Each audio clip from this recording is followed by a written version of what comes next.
If you're watching my video, you might be wondering what this new game SuperPeople is all about. The game is currently creating some buzz and climbing up the streaming viewers list. It has some big names playing it,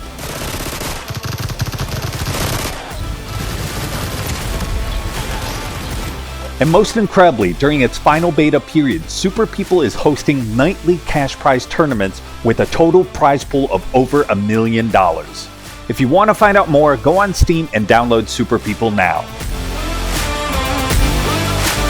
Hey everybody, I'm SuiFilet, and no, I'm not a paid partner of SuperPeople. Hi! But if you got just as excited as me after hearing about those cash prize tournaments, I'm here to remind you, you need a level 7 character to enter the tournament, and that requires about 8 hours of playtime. I also learned that if you hit the like and subscribe button to this channel, it'll improve your chances of making it to the final round of the tournament by 4.3%. In today's video, I'm going to talk about one of the biggest features of the game, the different classes. Specifically, I'll be giving out a quick guide on how to play Nuclear, Strike Force, and Sniper. There's a guy close. I see him. Yep. Let's start with Sniper, one of the easiest classes in my mind. Point and shoot and do big damage. In SuperPeople, bullet damage drops off hugely with distance.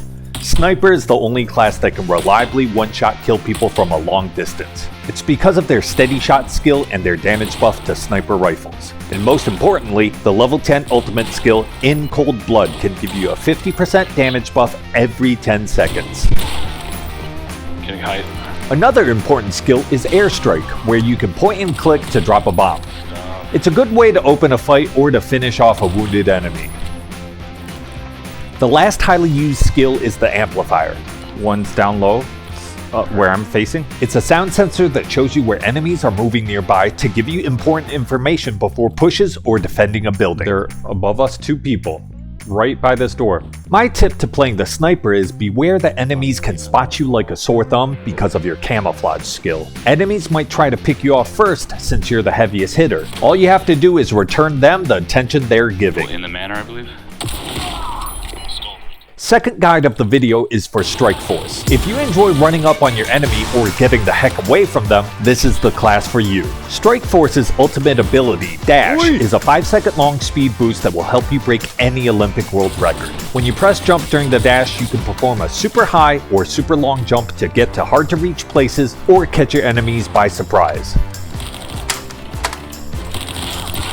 Various other Strike Force's skills help improve him in close range and high mobility fights, whether it's Rapid Fire that increases your fire rate and magazine capacity, or Brave Assault that increases damage when you're moving quickly. The ideal way to play as Strike Force is to get up close and personal.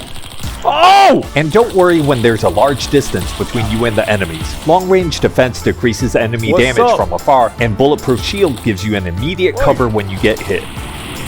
Shot the shit out of him. The last notable skill in Strike Force's playbook is the Airwalk. With every single level, you get to jump higher, which means you can access places other classes have trouble reaching. It's a good way to get creative with your strategies. Also, with Airwalk, you don't take any fall damage, which isn't the case with most other classes, so you can feel free to full send yourself off cliffs when rotating or running away from enemies. The last class I'll be covering in this guide is for Nuclear.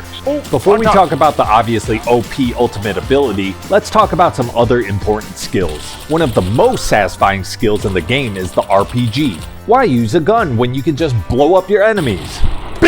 Only thing to consider is the notable drop in trajectory of the rocket. Oi! The Quick March ability is extremely helpful when making long rotations and making big swings on opponents.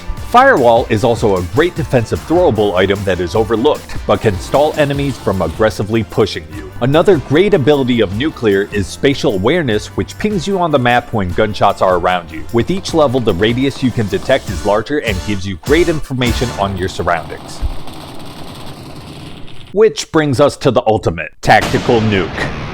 Anytime you identify your enemy's location, all you have to do is ping them on your screen and bring up your ultimate map and direct your nuke onto them. Even the best players only have about a second to react and need to full sprint away to have a chance at escaping. But if you're the better player, you can use the tactical nuke to flush out enemies from buildings and shoot them as they're escaping. When paired with spatial awareness, you don't even need visuals on your enemies and can have a good chance of getting the kill.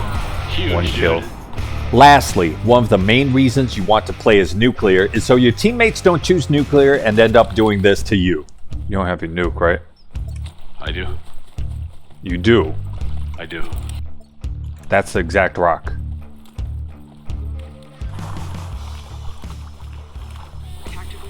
Did you nuke me, dude? No. Yes. Nick! Hey, I went for the number 2, dude. I'm not. Dog! I'm not a nuker. I'm not a nuke guy. I got chills. Can I res you? Are you resable, sir? For those of you that were wondering, you cannot res your teammate in the water. To wrap things up, SuperPeople is still in its final beta phase and still has some stuff to work on, but it's definitely fun and worth giving a shot. I hope you enjoyed today's video, and I hope you'll be here to watch the next one. Peace! I went to the Mark II. I'm sorry, dude. Hold on. Can I get you?